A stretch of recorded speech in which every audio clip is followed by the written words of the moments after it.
बोलो गुरुदेव भगवान की जय। प्यारे कृष्ण कन्हैया लाल की जय। श्रीमद् भागवते षष्ठ स्कंधे अथ नवमो अध्याय। श्री शुकोवाच तस्याशन विश्वरूपस्य शिरांसि त्रीणि भारत सोमपीठं सुरापीठम् अन्नादमिति शुश्रुम स वै बर्हिषि देवेभ्यो भागं प्रत्यक्षमुच्चकैः अवदद यस्य पितरो देवाः सप्रश्रयं नृप स एव हि ददौ भागं परोक्षम् असुरान् प्रति यजमानो वहद्भागं मातृस्नेहवशानुगः तद्देव हेलनं तस्य धर्मालीकं सुरेश्वरः आलक्ष्य तरसा भीतस्तच्छिष्टान्यच्छिनदरुषा सोमपीठं तु यत्तस्य शिरः आसीत् कपिञ्जलः कलविङ्कः सुरापीठम् अन्नादं यत्सतित्तरिहि ब्रह्महत्यामञ्जलिना जग्राह यद्यपीश्वरः संवत्सरान्ते तदघं भूतानां सविशुद्धये भूयम्बुद्रुमयोषिद् अभ्यश्चतुर्धा व्यभच्छद्धरी भूमिस्तुरीयं जग्राह खातपूर्वरेण वै ईरिणं ब्रह्महत्याया रूपं भूमौ प्रदृश्यते तुर्यं छेदविरोहेण वरेण जग्रहुर्दुमाः तेषां निर्यासरूपेण ब्रह्महत्या प्रदृश्यते शश्वतकामवरेणां हस्तुरीयं जग्रहुः स्त्रियः रजोरूपेण तांस्बंहो मासि मासि प्रदृश्यते द्रव्यभूयो वरेणाप तुरीयं जग्रहुर्मलं तासु बुद्बुद्फेनाभ्यां दृष्टं तद्धरति क्षिपन् हतपुत्रस्ततस्त्वष्टा जुहावेन्द्राय शत्रवे इन्द्रशत्रो विवर्धस्व मा चिरं जहि विद्विषम् अथान्वाहार्य पचनाद् उत्थितो घोरदर्शनः कृतान्त एव लोकानां युगान्तसमये यथा विश्ववग्वर्धमानं तमिषु मात्रं दिने दिने दग्धशैलप्रतीकाशं सन्ध्याभ्रानिकवर्चसं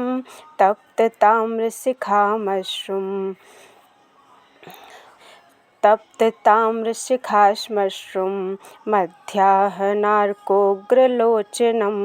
देदीप्यमाने त्रिशिखे शूल आरोप्य रोदसी नृत्यन्मुन्नदन्तं च चालयन्तं पदामहीं दरी गम्भीरवक्त्रेण पिबता च नभस्थलं लिहिता जिह्वार्यक्षाणि ग्रसता भुवनत्रयं महता रौद्रदंष्ट्रेण जृम्भमाणं मुहुर्मुहुः वित्रस्ता दुद्रुवुर्लोका वीक्ष्य सर्वे दिशो दश येनावृता इमे लोकास्तं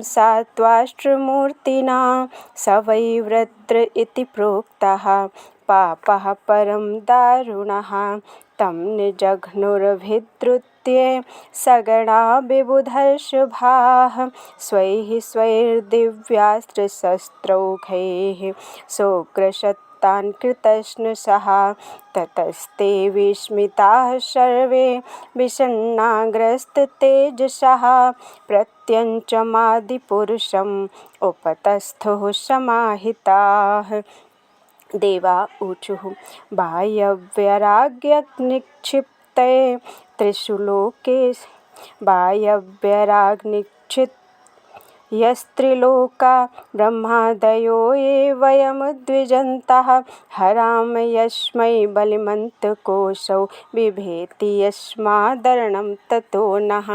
अविस्मितं तं परिपूर्णकामं स्वेनैव लाभेन समं प्रशान्तं विनोपसर्पत्य परं हि बालिशः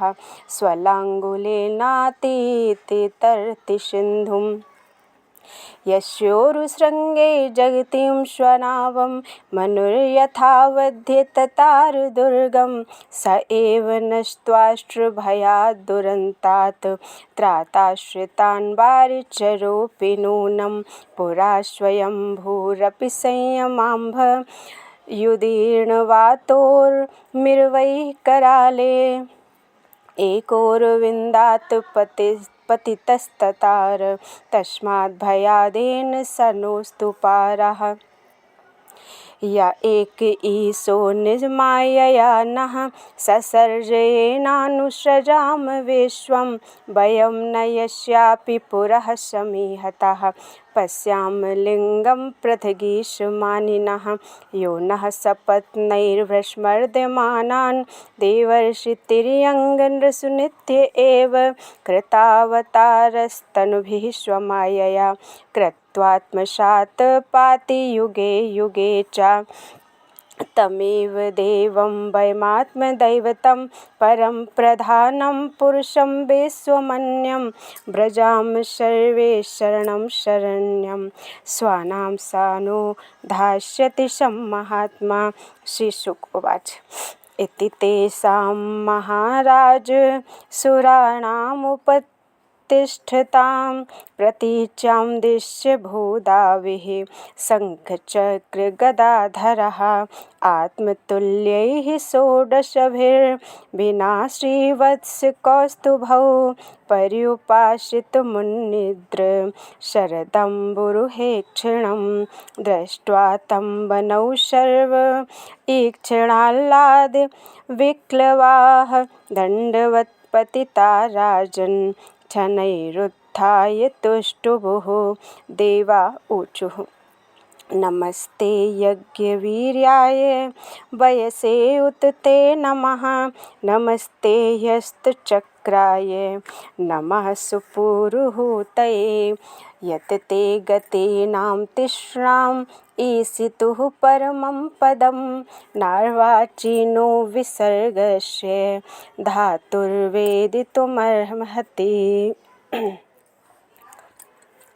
ओम नमस्ते अस्तु भगवन्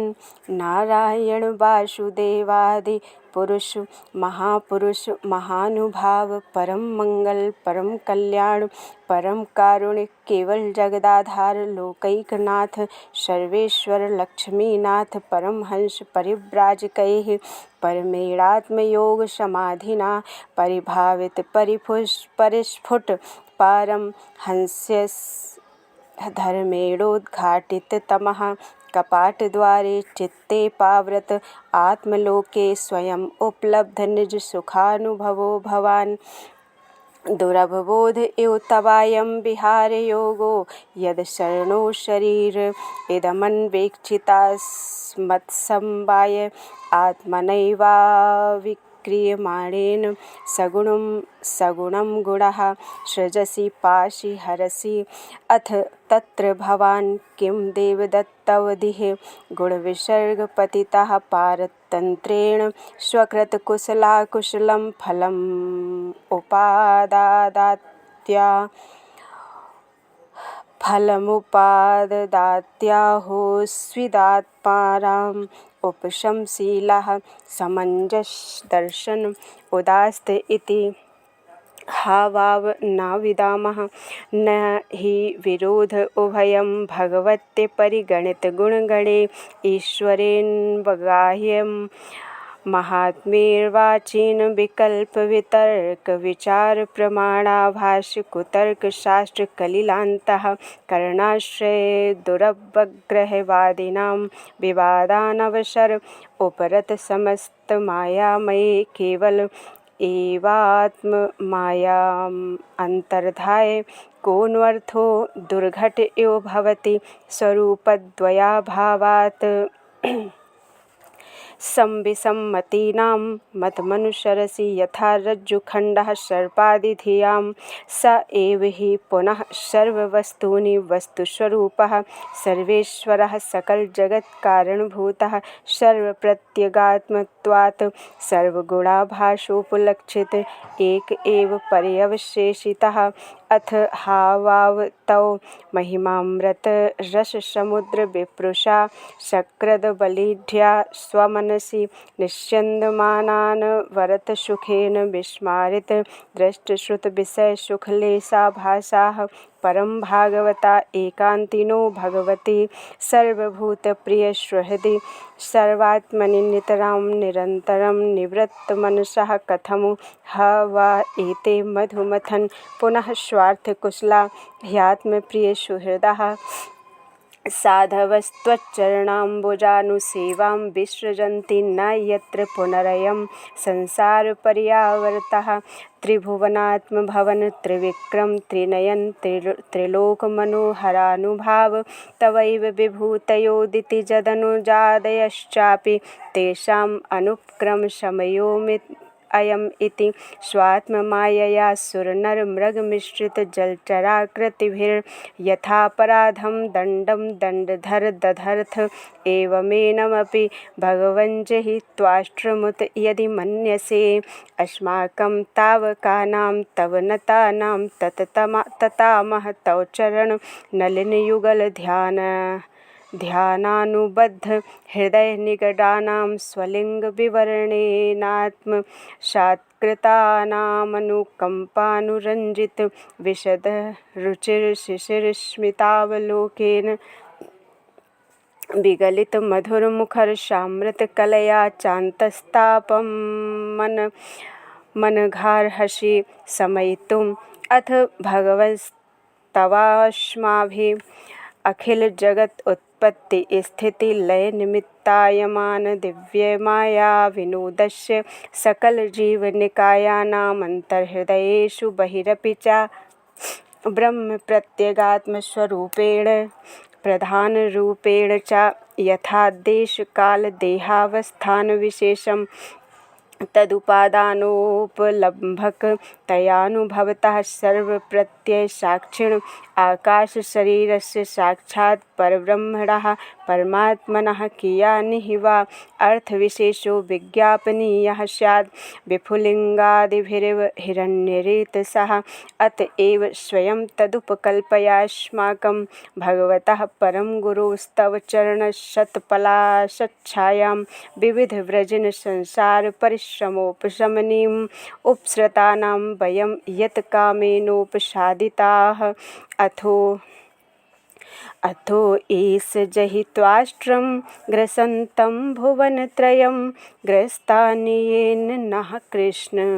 तेजांस्यस्त्रायुधानि च हंसाय दहर निलयाय निरीक्षकाय कृष्णाय मृष्टयशसे निरुपक्रमाय सतसंग्रहाय भवपान्थनिजा समाप्ता वन्ते परिष्टगतये हरये नमस्ते। श्री शुकोवाच अथैव मीडितो राजन् सादरं त्रिदशैर्हरिः स्वमुपस्थानमाकर्ण्य प्राहतानभिनन्दितः। श्री भगवानुवाच प्रीतोऽहं वासुरश्रेष्ठा मदुपस्थानविद्यया आत्मैश्वर्यस्मृतिः पुंसां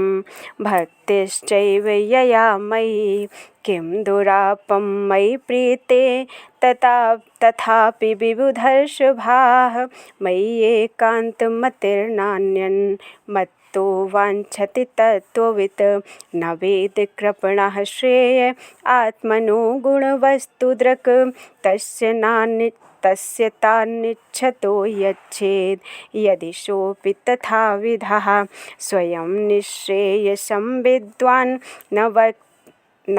त्यज्ञाय कर्मिः नरातिरोगिणोपथ्यं वाञ्छतो हि विषक्तमः मघवन् यात् भद्रम्बो दध्यञ्च मृषि सत्तम विद्याव्रततपः सारं गात्रं याचतुमाचिरम् स वा अधिगतो विश्वभ्यां ब्रह्मनिष्कलं यद्वा अश्वशिरो नाम तयोरमृतां व्यधात् दध्यङ्गार्थवर्णस्त्वष्ट्रे वर्माभेद्यं मदात्मकं विश्वरूपाय यत् प्रादात् त्वष्टा यत् त्वं धास्ततः युष्मभ्यं याचितोष्विभ्यां धर्मज्ञो ज्ञानि दास्यति तस्तैरायुधश्रेष्ठो विश्वकर्म विनिर्मितः येन वृत्रशिरो हर्ता मत्तेज उपबृंहितः तस्मिन् विनिहिते यूयं तेजोस्त्रायुधसम्पदः भूयः प्राप्स्यथ भद्रम्बो न हिंसन्ति न मत्परान्। इति श्रीमद्भागवते महापुराणे पारमहंस्यां संहितायां षष्ठ स्कंधे नवमो अध्यायः। बोलो वृंदावन बिहारी लाल की जय। अथ दशमो अध्यायः। श्री शुक उवाच इंद्रमेवं समादिश्य भगवान् विश्वभावनः पश्यतां निमेषाणां तत्रैवान्तर्दधे हरिः तथाभियाचितो देवैर्ऋषिरार्थर्वणो महान् मोदमान् उवाचेदं प्रहसन्निव भारत अपि वृन्दारकायूयं न जानीथ शरीरिणां संस्थायां यस्त्वभिद्रोहो दुःसहश्चेतनापहः जिजीविषूणां जीवानाम् आत्मा प्रेष्ठ इहेप्सितः क उत्सहेत तं दातुं भिक्षमाणाय विष्णवे। देवा ऊचुः किं नु तद्दुस्त्यजं ब्रह्मन् पुंसां भूतानुकम्पिनां भवद्विधानां महतां पुण्यश्लोकेऽद्यकर्मणां ननु स्वार्थपरो लोको न वेद परसङ्कटं यदि वेद न याचेत नेति नाह यदीश्वरः। ऋषिरुवाच धर्मं वः श्रोतु कामेन यूयं मे प्रत्युदाहृताः एष वः प्रियमात्मानं त्यजन्तं सन्त्यजाम्यहं यो ध्रुवेणात्मना नाथा न धर्मं न यशः पुमान् ईहेतुभूतदयया सशोच्यः स्थावरैरपि एतावानव्ययो धर्मः पुण्यश्लोकैरुपासितः यो भूतशोकहर्षाभ्यम् आत्मा शोचति हृष्यति अहो दैन्यमहो कष्टं पारक्यैः क्षणभङ्गुरैः यन्नोपकुर्यात् स्वार्थैर्मर्त्यः स्वाज्ञाति विग्रहैः। श्रीशुकुवाच एवं कृतव्यवसितो दध्यङ्गाथर्वणस्तनुं परे भगवति ब्रह्मण्यात् आत्मानं परे भगवति ब्रह्मण्यात्मानं संयञ्जहो यताक्षासु मनोबुद्धिस्तत्त्वदृग्ध्वस्तबन्धनः आस्थितः परमं योगं न देहं विबुधे गतम् अथेन्द्रो वज्रमुद्यम्य निर्मितं विश्वकर्मणा मुनेः शुक्तिभिरुत्सिक्तो भगवत्तेजसान्वितः व्रतो देवगणैः सर्वैर्गजेन्द्रोपरि यशोभत स्तूयमानो मुनिगणैः त्रैलोक्यं हर्षयन्निव द्रवच्छेत्तुम् असुरानीकयूथपैः परेस्तमोजसा राजन् क्रुद्धो रुद्र इवान्तिकं। ततः सुराणामसुरैरणः परमदारुणः त्रेतामुखे नर्मदायां भवत् प्रथमे युगे रुद्रैर्वसुभिरादित्यैर्स्युभ्यां पितृवह्निभिः मरुद्भिर्ऋभुभिः साध्यैर्विश्वे देवैर्मरुत्पतिं दृष्ट्वा वज्रधरं शक्रं रोचमानं स्वया श्रिया नाम्रश्यन्नसुरा राजन् मृधे पुरःसराः नमुचिः शम्बरो नर्वा द्विमूर्धारिषभोऽम्बरः